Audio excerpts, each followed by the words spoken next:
Hello दोस्तों, नमस्कार। मैं श्यामा मिश्रा। आपका हमारे चैनल स्टडी टॉपर में हार्दिक स्वागत है। आज हम आपका जो अभी हाल ही में बीएड फर्स्ट ईयर का प्रथम सेमेस्टर के एग्ज़ाम हुए हैं, सेमेस्टर एग्ज़ाम, उसमें जो साइकोलॉजी का पेपर है जिसमें 100 क्वेश्चन आए हुए हैं, आपको 75 अटैम्प्ट करने थे, तो आज वो पेपर सॉल्व करा रहे हैं आपका। मेरे हिसाब से हमने अपना पेपर का एनालिसिस किया है और पेपर मेरे हिसाब से बिल्कुल सही सॉल्व हुआ है। बाकी फिर आपकी यूनिवर्सिटी का है, क्या आंसर मानते हैं वो। मैं अपने अकॉर्डिंग अपना एनालिसिस आप लोगों के साथ साझा कर रही हूँ, तो आप लोग अगर मिलाना चाहें तो अपने आंसर मिला सकते हैं।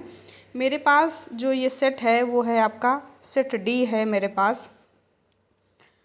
तो आपके पास कोई भी सेट हो, ए हो, बी हो, सी हो, डी हो, आप प्रश्न देखिए, जिस प्रश्न का जो आंसर हम बता रहे हैं आपको, उसके हिसाब से आप अपना उत्तर मिला लीजिएगा। तो इसमें देखिए, हमने इसमें ऑलरेडी गोल गोले लगा रखे हैं और उसके बाद भी हम आपको बता देंगे कि इसमें कौन सा आंसर सही होगा, वो आप अपने उसमें मिला लीजिए। देखिए आपने क्या स्कोर किया है, कैसा आपका रिज़ल्ट की उम्मीद है। तो आइए शुरू करते हैं वीडियो को। तो इसमें पहला जो क्वेश्चन है वो है, शिक्षक को शिक्षा मनोविज्ञान का अध्ययन करना चाहिए जिससे वह छात्रों को समझ सके, अधिगम प्रक्रिया को प्रभावी बना सके। सी ऑप्शन है, उपयुक्त शिक्षण विधियों का चयन कर सके, और डी है उपरोक्त सभी। तो इसमें राइट आंसर होगा डी। कौन होगा? डी, उपरोक्त सभी आंसर इसमें सही हैं। अगला क्वेश्चन नंबर 2 हम लोग देखते हैं। तो क्वेश्चन नंबर 2 है, शिक्षा मनोविज्ञान अध्यापकों की तैयारी की आधारशिला है, यह कथन किसका है? तो यह कथन है स्किनर महोदय का। ऑप्शन राइट होगा डी, स्किनर महोदय का ये कथन है, और इसलिए इसमें आंसर जो राइट है वो होगा डी। अगला है, शील गुणों को किसने सतही तथा स्रोतशील गुणों में विभाजित किया है? तो वो सतही और स्रोत गुणों में विभाजित करने वाले जो मनोवैज्ञानिक हैं वो हैं आपके आलपोर्ट महोदय, इसलिए आंसर सही होगा ए। उसके बाद चौथा क्वेश्चन है, आलपोर्ट के अनुसार निम्न में से कौन व्यक्तिगत शील गुणों की प्रवृत्ति नहीं है? तो इसमें 4 ऑप्शन दिए हैं, तार्किक प्रवृत्ति, केंद्रीय प्रवृत्ति, प्रमुख प्रवृत्ति और गौड़ प्रवृत्ति। तो 3 प्रवृत्तियां हैं आलपोर्ट के अकॉर्डिंग। जो पहली वाली प्रवृत्ति है तार्किक प्रवृत्ति, ये नहीं है, ठीक है। आलपोर्ट के अनुसार व्यक्तिगत शील गुण की ये प्रवृत्ति नहीं है। कौन? तार्किक प्रवृत्ति नहीं है, इसलिए आंसर राइट होगा ए आंसर आपका राइट होगा।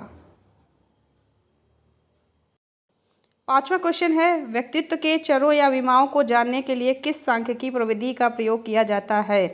केंद्रीय प्रवृत्ति, सहसंबंध, कारक विश्लेषण या प्रसरण विश्लेषण। तो इसमें राइट आंसर होगा सी, कारक विश्लेषण। 5वें का आंसर सही है सी, कारक विश्लेषण। 6ठा क्वेश्चन है, कैटल ने गत्यात्मक शील गुणों को कितने भागों में डिवाइड किया है? पहला ऑप्शन है 2, दूसरा 16, तीसरा 12 और चौथा 3।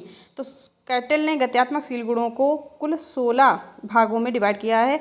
इनके सिद्धांत का नाम 16 पीएफ परीक्षण है, व्यक्तित्व का 16 पीएफ परीक्षण। तो 16 भागों में डिवाइड किया है। अगला 7वां नंबर का क्वेश्चन देखिए, किस हार्मोन्स को आपातिक हार्मोन्स कहा जाता है? तो वो है एड्रीनल हार्मोन्स है। ऑप्शन सही होगा बी, एड्रीनल हार्मोन्स, ठीक है। बी नंबर ऑप्शन आपका सही है। अगला है 8वां नंबर क्वेश्चन, किस ग्रंथि को मास्टर ग्रंथि कहा जाता है? तो पीयूष ग्रंथि को, पिट्यूटरी ग्रंथि जिसको बोलते हैं, पीयूष ग्रंथि को मास्टर ग्रंथि कहा जाता है, इसलिए ऑप्शन होगा सही ए, पीयूष ग्रंथि। अगला देखिए 9 नंबर क्वेश्चन देखते हैं हम लोग। 9 नंबर क्वेश्चन है, अध्यापक को छात्र को गणित पढ़ाना है, अध्यापक को शिक्षा मनोविज्ञान का ज्ञान होना आवश्यक है, क्यों आवश्यक है? छात्र को जान सकेगा, गणित को जान सकेगा, शिक्षण कौशल को जान सकेगा, या डी? तो उपयुक्त में से सभी। राइट आंसर होगा डी, ठीक है। 9वें क्वेश्चन का राइट आंसर होगा डी।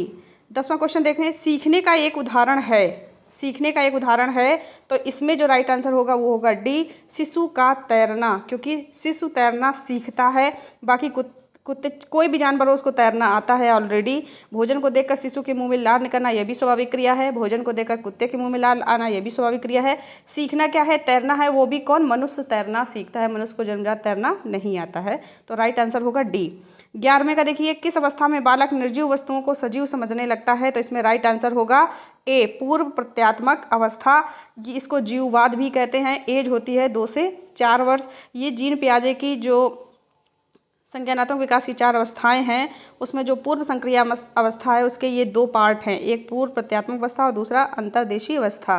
अंतर्देशीय अवस्था का कार्यकाल 4 से 6 वर्ष है और पूर्व प्रत्यात्मक अवस्था का कार्य 2 से 4 वर्ष है। तो यही 2 से 4 वर्ष का जो समय है इसी में बच्चा निर्जीव वस्तुओं को सजीव समझता है। तो राइट आंसर होगा ए।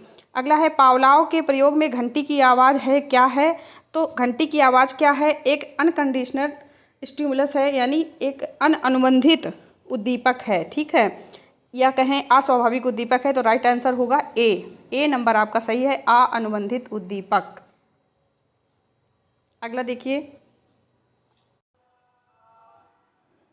13वें नंबर का क्वेश्चन है, अब्राहम मास्लो के आवश्यकता अनुक्रम में द्वितीय स्तर की आवश्यकता है। अब्राहम मास्लो का जो सिद्धांत हमने आपको पदानुक्रमित सिद्धांत पढ़ाया था या मांग आपूर्ति का सिद्धांत पढ़ाया था, उसमें हमने आपको 5 प्रकार की मांगें बताई थी। तो जिसमें पहली मांग थी शारीरिक मांग, दूसरी थी सुरक्षा की मांग, तीसरी थी प्रेम और जुड़ाव की मांग, चौथी थी सम्मान की मांग और 5वीं थी आत्मसिद्धि की मांग। तो इसमें दूसरी मांग पूछी जा रही है, तो दूसरी मांग है आपकी सुरक्षा की मांग। तो सी ऑप्शन आपका सही है, सुरक्षा की मांग द्वितीय मांग है, सी ऑप्शन आपका बिल्कुल राइट है। 14 नंबर वाला क्वेश्चन देखिए, निम्न में से कौन गार्डनर के बुद्धि सिद्धांत में बुद्धि का एक प्रकार नहीं है? हावर्ड गार्डनर ने बहुबुद्धि सिद्धांत दिया था, ठीक है, उसमें आपकी संगीतक बुद्धि भी है, भाषाई बुद्धि भी है, तार्किक गणितीय बुद्धि भी है। केवल ये जो डी नंबर ऑप्शन आप देख रहे हैं प्रत्यक्ष ज्ञानात्मक बुद्धि नहीं है, ठीक है। तो राइट आंसर होगा डी, प्रत्यक्ष ज्ञानात्मक बुद्धि, यही उनके सिद्धांत में नहीं है। अगला देखिए 15 नंबर क्वेश्चन देखते हैं, तो व्यक्तित्व व्यक्ति के अंदर उन मनोशारीरिक तंत्रों का गत्यात्मक संगठन है जो उसके विशिष्ट व्यवहार और विचारों का निर्धारण करता है। ये कथन किसका है? तो ये कथन है आलपोर्ट का। किसका है? आलपोर्ट का है। तो डी वाला आंसर जो है वो आपका राइट आंसर है। 16वां क्वेश्चन देखते हैं कि व्यक्तित्व का निर्धारक कारक कौन है, यानी व्यक्तित्व का निर्धारण कौन करता है? जैविकी कारक करता है या पर्यावरणीय कारक करता है? तो इसका राइट आंसर होगा सी, ए और बी दोनों व्यक्तित्व का निर्धारण करते हैं, ठीक है। 17वां क्वेश्चन है, सृजनात्मकता की कौन एक विमा नहीं है? तो नियमितता जो है वो सृजनात्मकता की एक विमा नहीं है। तो राइट आंसर होगा ए। बाकी ये तीनों विविधता, मौलिकता और प्रवाह तीनों इसकी विमाएं हैं, केवल नियमितता नहीं है। तो राइट आंसर ए होगा। अगला है 18वां नंबर क्वेश्चन है, वाइगोत्स्की ने सीखने के लिए किस कारक को सबसे महत्वपूर्ण माना है? तो हम सब जानते हैं कि वाइगोत्स्की ने सामाजिक सांस्कृतिक विकास का सिद्धांत दिया था, जिसमें समाज को उन्होंने सीखने के लिए सबसे सर्वोपरि माना है, सबसे ज़्यादा महत्वपूर्ण माना है। तो राइट आंसर होगा डी। 19वां क्वेश्चन देखिए, नैतिक विकास का सबसे पहले सिद्धांत किसने दिया है? तो नैतिक विकास पर सबसे पहले कार्य करने वाले जो कैंडिडेट हैं वो है आपके जीन पियाजे महोदय, और सबसे ज़्यादा घनिष्ठ रूप से नैतिक विकास का जो नाम आता है कि घनिष्ठता से कौन जुड़ा है, तो जुड़े हैं लॉरेंस कोहल वर्ग जुड़े हैं। इन्होंने दूसरे नंबर पर सिद्धांत दिया था, सबसे पहले नैतिक विकास का सिद्धांत जीन पियाजे महोदय ने दिया था। तो राइट आंसर होगा ए नंबर। अगला देखिए, बुद्धिलब्धि के सूत्र का उपयोग सबसे पहले किसने किया था?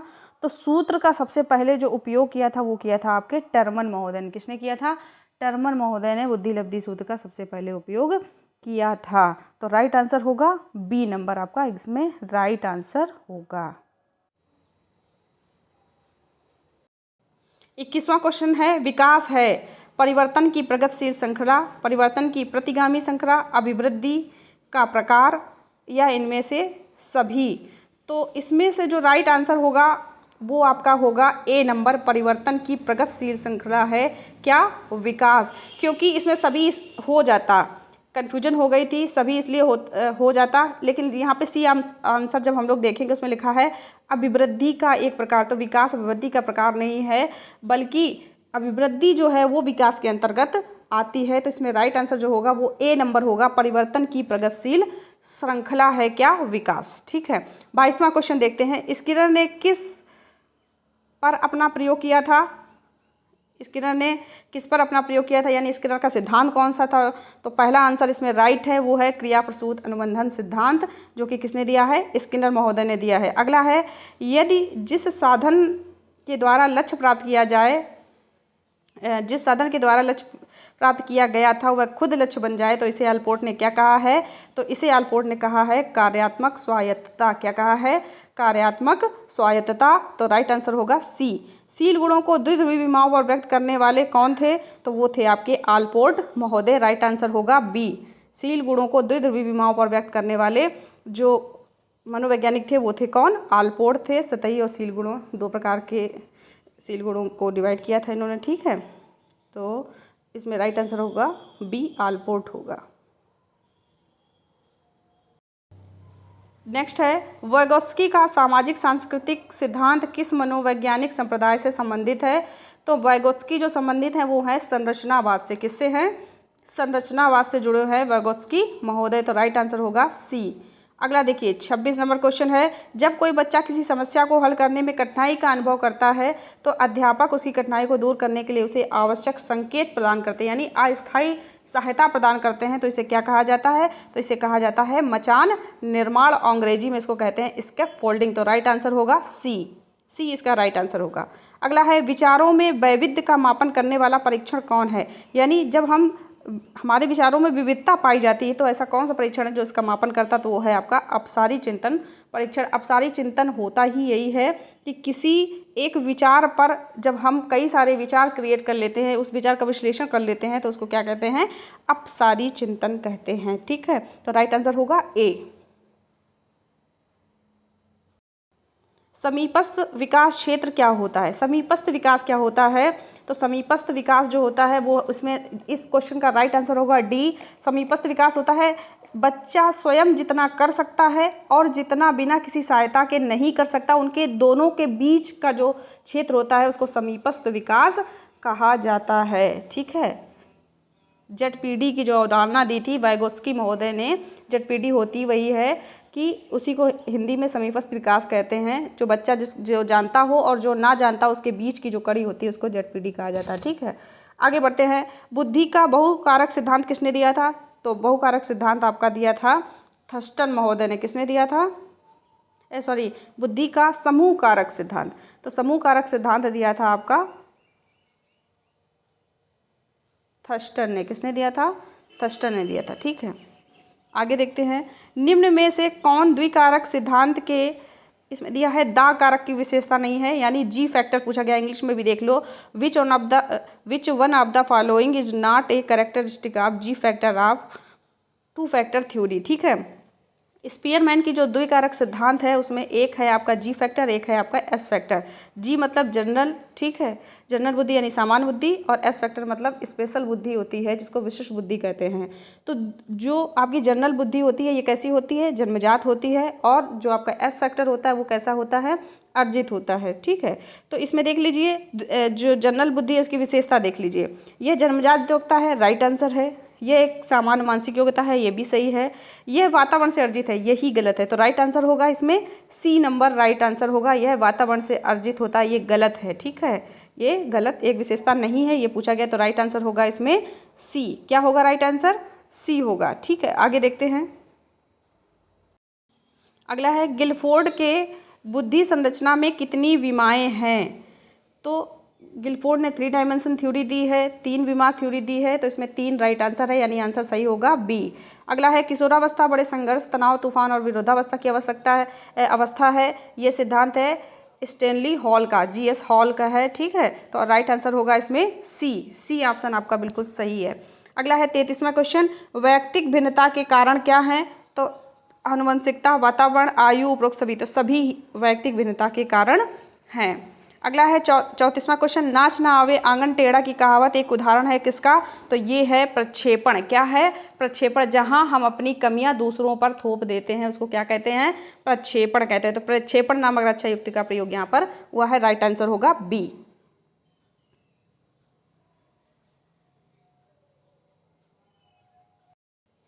अगला 35वां क्वेश्चन है, पियाजे के संज्ञानात्मक विकास स्तर की तृतीय स्तर कौन है? संज्ञानात्मक विकास का में जो 4 स्तर दिए थे उसमें तीसरे नंबर का स्तर कौन है?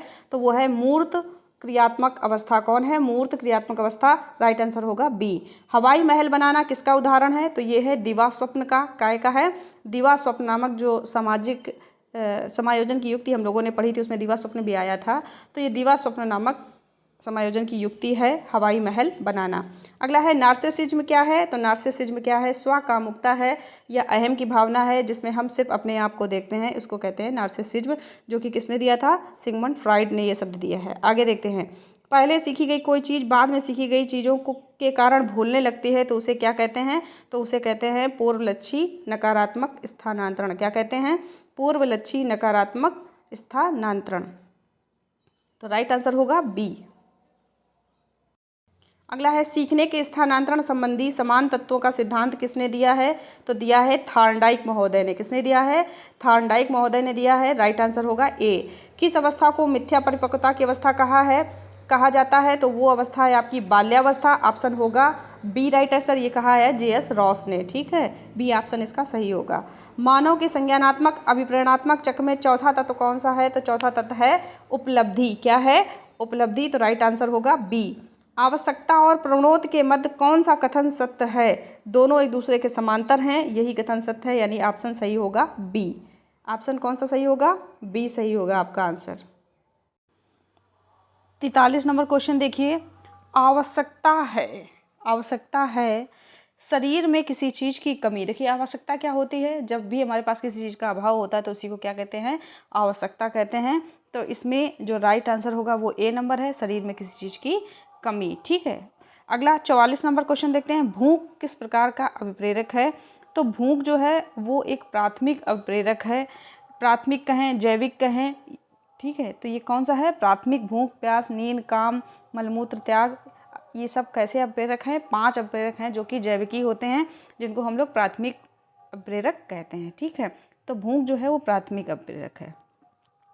आंसर होगा बी सही।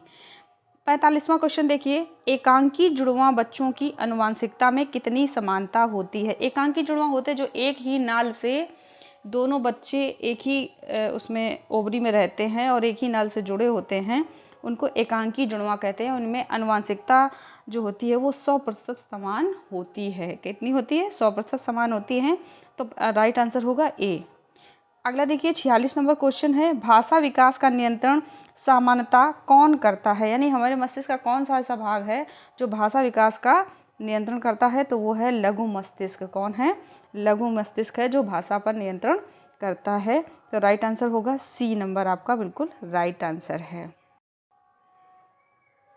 अगला देखिए 47 नंबर क्वेश्चन है। देखिए क्वेश्चन केवल आपको दिखा पा रहे हैं, इतने ही मेरे बस में है फिलहाल, तो वही मैं आपको दिखा रही हूँ। 47वां क्वेश्चन है, ओडिपस भावना ग्रंथि संबंधित है, किससे संबंधित है, लड़कों से, लड़कियों से, सभी बच्चों से, या इनमें से कोई नहीं। तो ओडिपस ग्रंथि लड़कों से संबंधित होती है और इलेक्ट्रा ग्रंथि जो होती है वो लड़कियों से संबंधित होती है।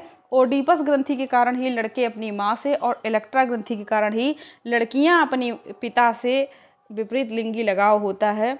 तो ओडिपस ग्रंथि जो होती है वो किससे जुड़ी है, लड़कों से जुड़ी है। ठीक है, तो आंसर कौन सही होगा, ए नंबर आपका आंसर सही होगा।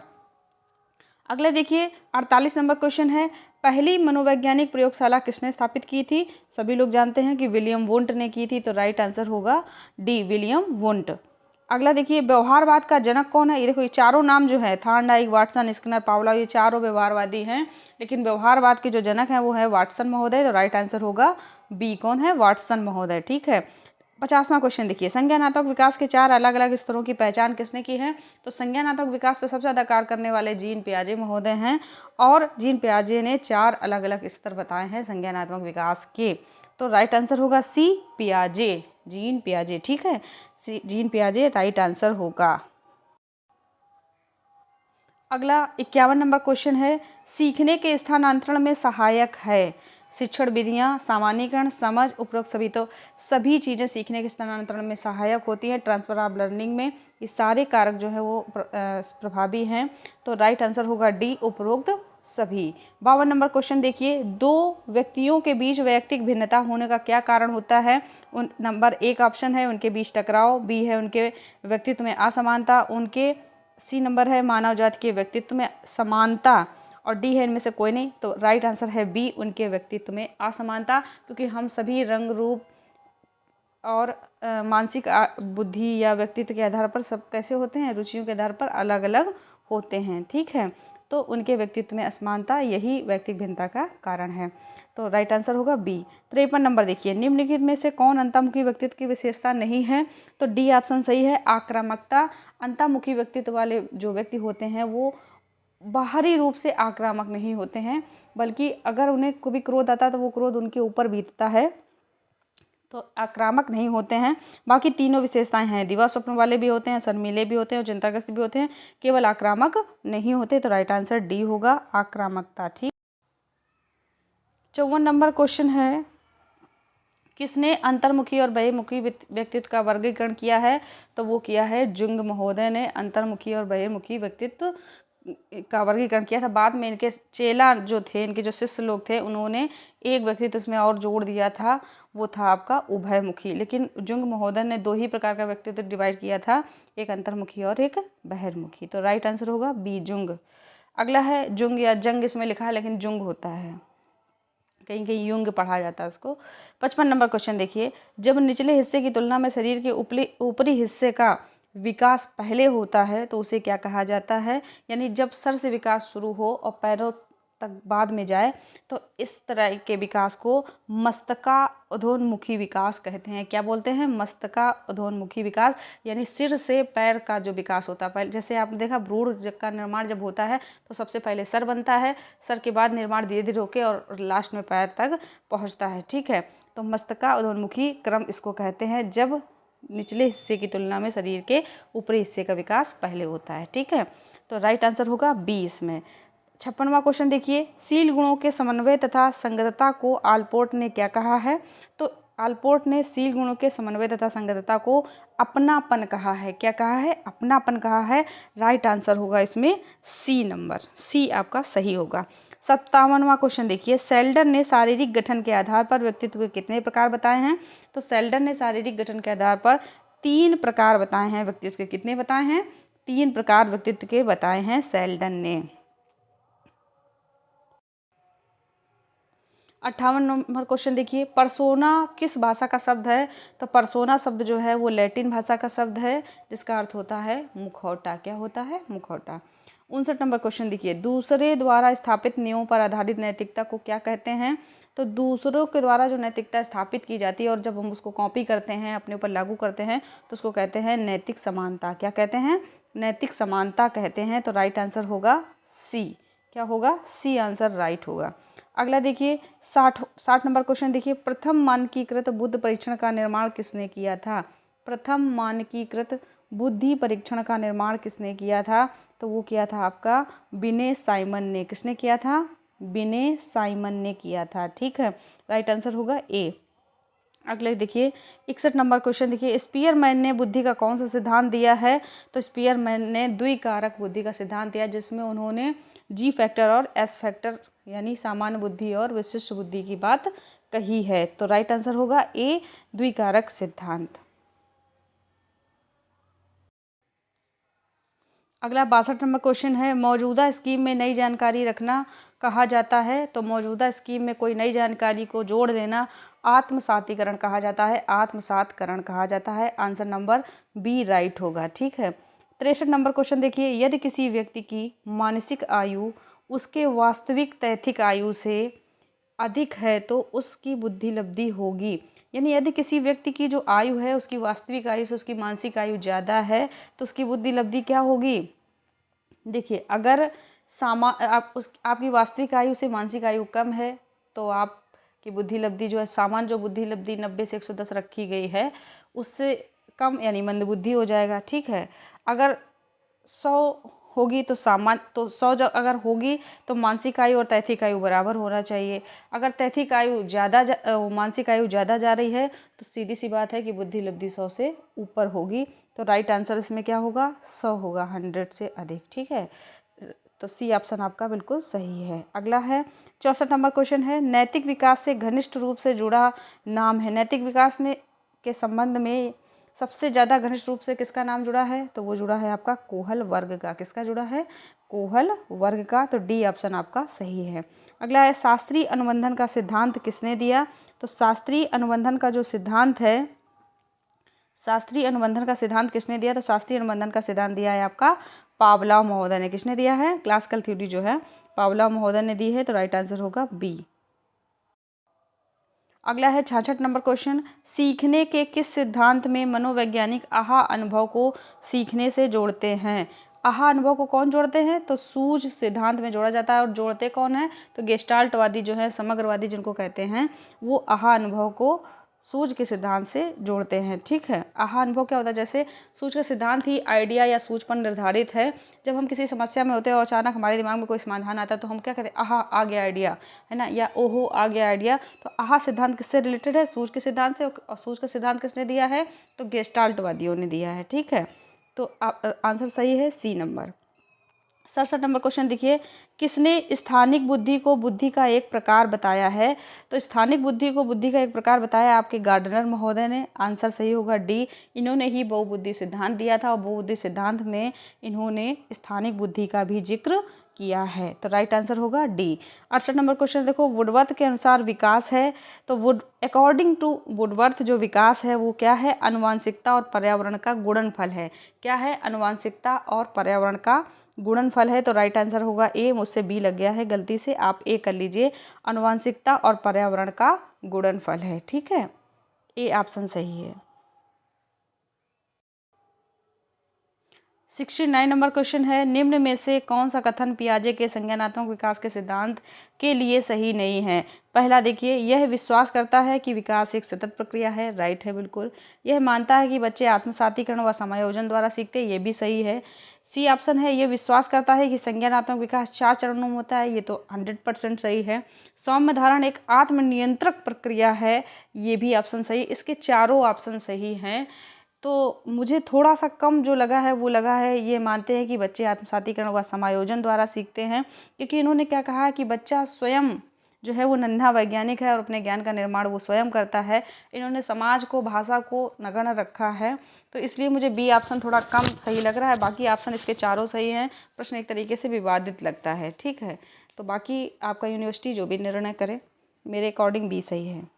आगे देखिए, थॉर्नडाइक ने सीखने से संबंधित अपना मुख्य प्रयोग किस पर किया था? तो बिल्ली पर किया था, तो सब दुनिया जानती है। ठीक है, बिल्ली। राइट आंसर डी होगा। अगला है 71 नंबर, बुद्धिलब्धि शब्द किसके द्वारा सर्वप्रथम प्रस्तुत किया गया? तो बुद्धिलब्धि जो शब्द है वो सर्वप्रथम जो प्रस्तुत किया वो किया था विलियम स्टर्न ने। किसने किया था? विलियम स्टर्न ने सबसे पहले दिया था बुद्धिलब्धि शब्द, तो राइट आंसर होगा डी। 72 नंबर क्वेश्चन देखो, मानसिक परीक्षण शब्द का सबसे पहले प्रयोग किसने किया था? तो मानसिक परीक्षण शब्द का सबसे पहले प्रयोग करने वाले थे कैटल महोदय। कौन है? कैटल महोदय हैं। राइट आंसर होगा बी नंबर आपका बिल्कुल राइट आंसर है। अगला 73 नंबर क्वेश्चन देखिए, वाइगोत्स्की के अनुसार बच्चों का निजी संभाषण क्या कहलाता है? तो बच्चे जो निजी संभाषण, यानी बच्चे जब अपने आप से बात करते हैं, आप देखते होंगे एकांत में बात करते हैं, तो वो निजी संभाषण क्या कहलाता है?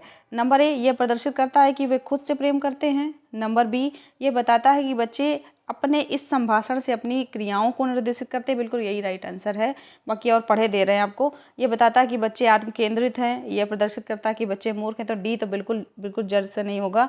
3 ऑप्शन है, इसमें सबसे प्रबल आंसर जो है वो है बी नंबर। यह बताता है कि बच्चे अपने इस संभाषण से, यानी जब वो अपने आप से बात करते हैं तो अपनी क्रियाओं को निर्देशित करते हैं कि उन्हें वो क्या कार्य कर रहे हैं या क्या करना चाहते हैं। ठीक है, तो बी आंसर इसका सही होगा। 74 नंबर क्वेश्चन देखिए, किस अवस्था में बालक का अधिकांश व्यवहार मूल प्रवृत्तियों पर आधारित होता है? तो वो है शैशवावस्था। कौन है? शैशवावस्था है, क्योंकि इसमें इस समय नैतिकता नहीं होती है और जो भी व्यवहार होता है वो मूल प्रवृत्ति पर आधारित होता है। अगला देखिए 75 नंबर क्वेश्चन, सीखने का गेस्टाल्ट सिद्धांत किस विचार पर आधारित है?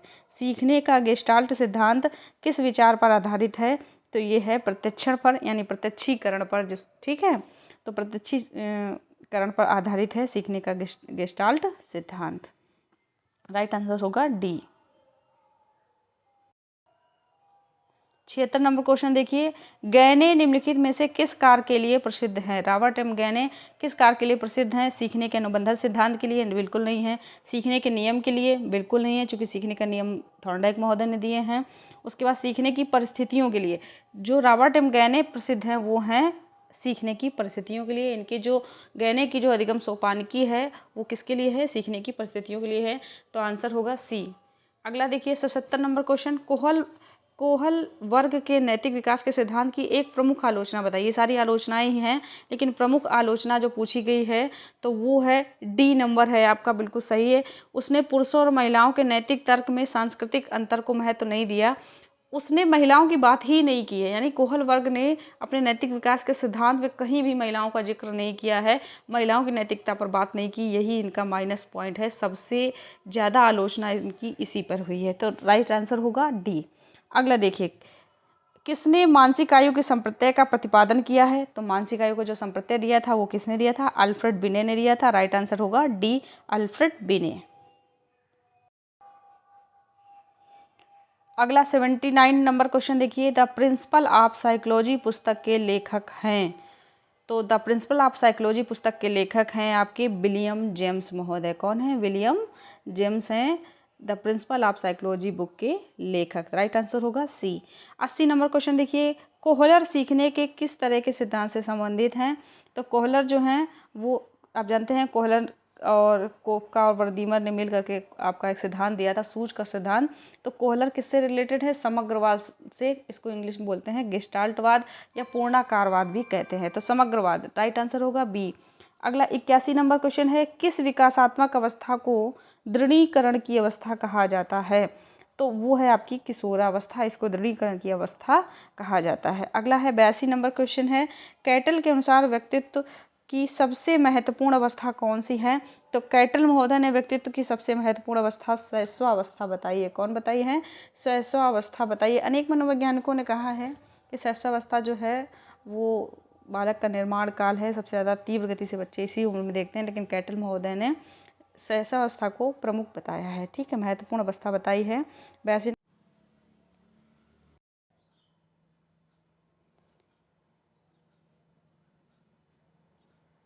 बुद्धि के बारे में क्या सत्य नहीं है? बुद्धि सीखने की एक योग्यता है, सही है।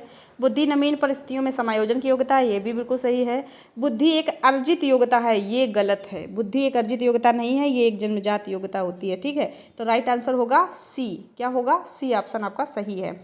गहने के अधिगम पदानुक्रम में कौन सा अधिगम पावलोव के अनुबंधक सिद्धांत से संबंधित है? तो राइट आंसर है ए, संकेत अधिगम। ठीक है, कौन है? ए, संकेत अधिगम। अगला है, व्यक्तिगत भिन्नता को ध्यान में रखते हुए कौन सी विधि छात्र को सीखने के बेहतर अवसर प्रदान कर सकती है? तो वो है आपकी अभिक्रमित अनुदेशन विधि। कौन है? अभिक्रमित अनुदेशन विधि है। जो किसने दी है? वो आपके स्किनर महोदय ने दी है। ठीक, तो राइट आंसर होगा डी। कौन सा आंसर सही है? डी ऑप्शन बिल्कुल। 86 नंबर क्वेश्चन है, मानसिक उद्वेलन का मुख्य उद्देश्य है समस्याओं का हल करना, सृजनात्मक विचारों को उत्पन्न करना, विवादों को हल करना, पिछड़े बच्चों की पहचान करना। तो राइट आंसर होगा बी, सृजनात्मक विचारों को उत्पन्न करना। अगला है, आर्मी अल्फा परीक्षण है, क्या है? तो ये शाब्दिक बुद्धि परीक्षण है। क्या है? शाब्दिक बुद्धि परीक्षण है। अगला है, किस अवस्था में, यानी तो राइट आंसर क्या होगा? ए होगा। 87 का ए नंबर सही है। 88 नंबर देखिए, किस अवस्था में अपराधी व्यवहार की प्रवृत्ति अधिक स्पष्ट होती है? तो वो है किशोरावस्था। कौन सी है? किशोरावस्था। राइट आंसर होगा सी।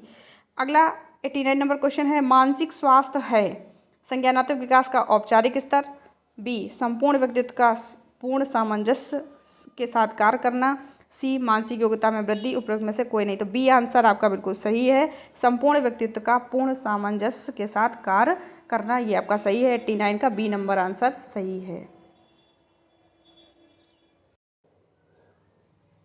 फोबिया क्या है? 90 नंबर क्वेश्चन है, फोबिया क्या है? तो फोबिया है एक असामान्य डर। तो 90 का ए नंबर आपका आंसर सही है, असामान्य डर है फोबिया। अगला 91 नंबर क्वेश्चन है, मानसिक स्वास्थ्य विज्ञान के कार्य हैं। तो मानसिक स्वास्थ्य विज्ञान के कार्य हैं, सभी कार्य हैं आपके। मानसिक स्वास्थ्य की रक्षा करना भी है, मानसिक रोगों की रोकथाम करना भी है, मानसिक रोगों का उपचार करना भी है। तो आंसर सही होगा डी। डी नंबर आपका सही है, उपरोक्त सभी। 92 नंबर देखो, नकारात्मक पुनर्वलन क्या होता है? नकारात्मक पुनर्वलन होता है, इसमें राइट आंसर होगा सी, जिसकी अनुपस्थिति से वांछित अनुक्रिया की संभावना बढ़ जाए। यानी आप जो कार्य करना चाहते हो और कोई चीज़ मार्ग में बाधा उत्पन्न कर रही है तो उस चीज़ को हटा दें जिससे वांछित क्रिया बढ़ जाए। तो राइट आंसर होगा सी नंबर आपका, ठीक है, 92 का सी सही है आपका।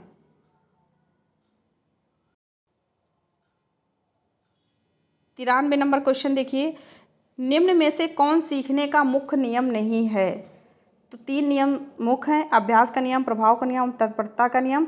अब सादृश्यता का नियम मुख्य नियम के अंतर्गत नहीं आता है, तो राइट आंसर होगा सी नंबर आपका राइट आंसर होगा, सी नंबर आपका राइट आंसर है।